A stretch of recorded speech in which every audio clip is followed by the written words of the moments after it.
Halo, selamat pagi anak-anak. Bagaimana kabarnya?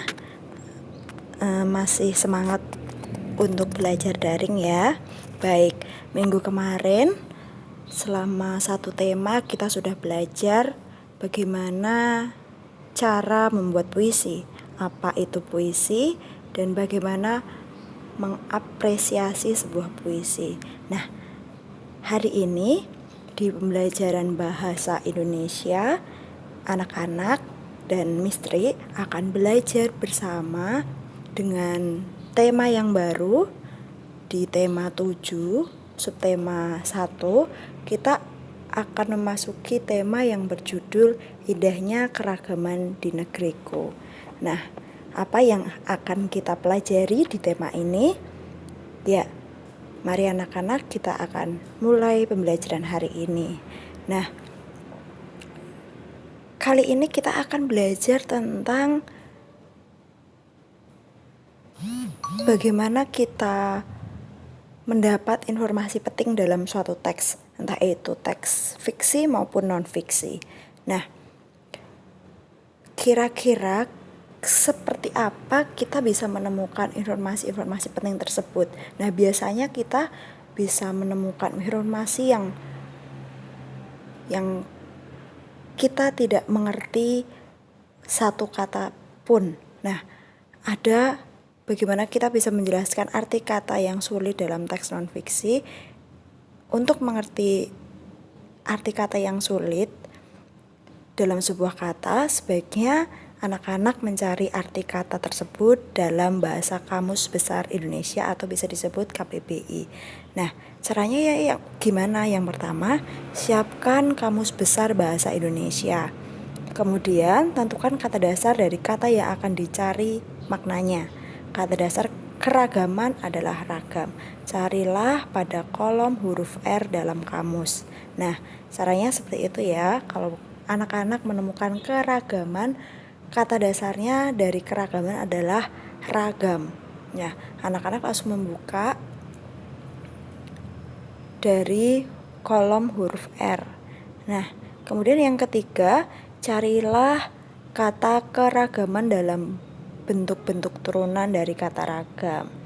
Kemudian yang keempat, sekarang anak-anak sudah menemukan kata keragaman itu. Nah, di situ sudah ditemukan artinya. Dan anak-anak sudah mengetahui arti kata keragaman tersebut. Selain menggunakan kamus, kita juga dapat mencari arti sebuah kata menggunakan KBBI online dengan alamat situs, yaitu link di bawah ini. Anak-anak bisa menggunakan HP atau gadget untuk membuka e-dictionary atau kamus online di link tersebut.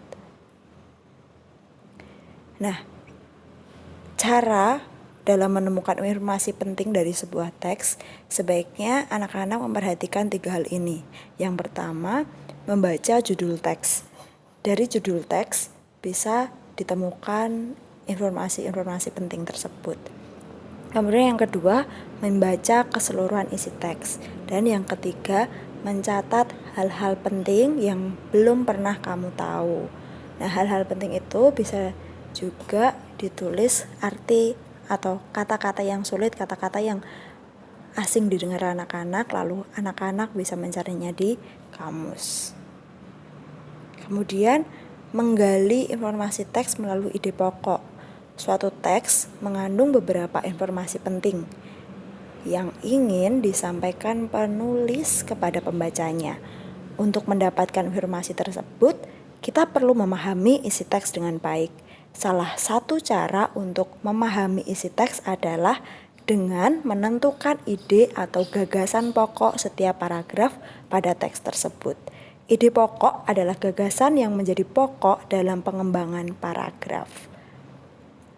Nah, dalam menyajikan informasi teks dalam bentuk peta pikiran, merupakan, anak-anak masih ingat peta pikiran itu apa? Ya, peta pikiran merupakan cara mencatat yang disajikan dalam bentuk bagan. Menyajikan informasi suatu teks menggunakan peta pikiran akan memudahkan anak-anak dalam menyusun informasi penting dalam suatu teks. Contoh, ada judul kebudayaan suku Minang di Indonesia. Nah, kira-kira yang informasi-informasi yang penting itu apa aja? Nah, ada suku yang berasal dari Provinsi Sumatera Barat. Kemudian asal-usul nama Minangkabau yaitu Minang dan Kaboy. Kemudian profesi dan keahlian suku Minangkabau di Indonesia dan persebaran suku Minangkabau di Indonesia dan luar negeri. Nah, menyampaikan informasi dari teks non-fiksi. Untuk menggali informasi dari suatu teks ada beberapa hal yang perlu dilakukan, antara lain sebagai berikut. Yang pertama, bacalah teks dengan sesama. 2. Tentukan topik dari teks non-fiksi tersebut. Kemudian 3. Catatlah setiap informasi penting yang disampaikan. Dan yang keempat, rangkailah ide atau gagasan pokok yang sudah kamu temukan ke dalam satu paragraf. Nah, anak-anak, diingat ya, saat menyampaikan informasi, sampaikan dengan suara lantang dan percaya diri. Nah, ini ada contoh cerita non-fiksi tentang pendidikan. Mistri akan bacakan. Budaya membaca di Indonesia merupakan pekerjaan tersulit dan harus melalui jalan yang berliku untuk menempuhnya. Hal ini dibuktikan berdasarkan survei bahwa minat baca masyarakat Indonesia baru 0,001%. Artinya, dalam 1000 masyarakat hanya ada 1 masyarakat yang memiliki minat baca. Rendahnya minat baca menandakan rendahnya budaya membaca pada masyarakat secara umum. Hal ini akan berakibat pada kurangnya daya saing disebabkan penguasaan ilmu, pengetahuan, dan teknologi yang rendah, dan mengalami keterasingan terhadap diri dan lingkungannya. Oleh sebab itu, tahun 2015 pemerintah memberlakukan aturan untuk para siswa, yaitu membaca selama 15 menit sebelum kegiatan belajar mengajar dimulai. Di era sekarang, anak-anak lebih tertarik dengan Korea serta gadget mereka. Pembicara pernah membuktikan hal ini ketika beliau sedang mengajar di sebuah desa. Ketika ditanya apa itu Laos, mereka tidak mengetahuinya. Hal ini disebabkan karena minat baca yang rendah dan rasa ingin tahu yang kurang. Demikian cerita non-fiksi tentang pendidikan. Nah, anak-anak, demikian materi yang bisa Mistri sampaikan hari ini. Semoga anak-anak paham dan anak-anak bisa membaca kembali materi yang sudah disampaikan Mistri tersebut. Nah, jika anak-anak ada yang belum paham dari penjelasan hari ini, anak-anak boleh bertanya dengan WA Jabri kepada Mistri atau mencari materi-materi yang lain dari buku dan dari internet. Hari ini anak-anak dapat tugas latihan soal, yaitu anak-anak membaca teks ini yang berjudul Keberagaman Agama di Indonesia. Kemudian bacalah teks tersebut dan carilah informasi-informasi berikut. Informasinya apa saja? Asal penyebar agama di Indonesia, nama Alkitab suci setiap agama yang ada di Indonesia, tempat beribadah setiap agama di Indonesia, dan tuliskan hasil tersebut ke dalam sebuah peta pikiran seperti berikut.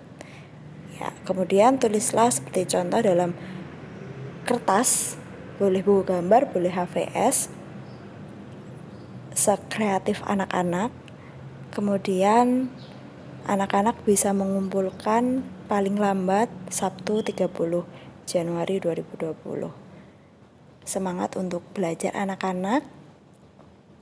Demikian dari Mistri. Tetap sehat, selalu jaga kesehatan, terapkan 5M. Sampai ketemu di pembelajaran berikutnya. Tuhan Yesus memberkati. Shalom.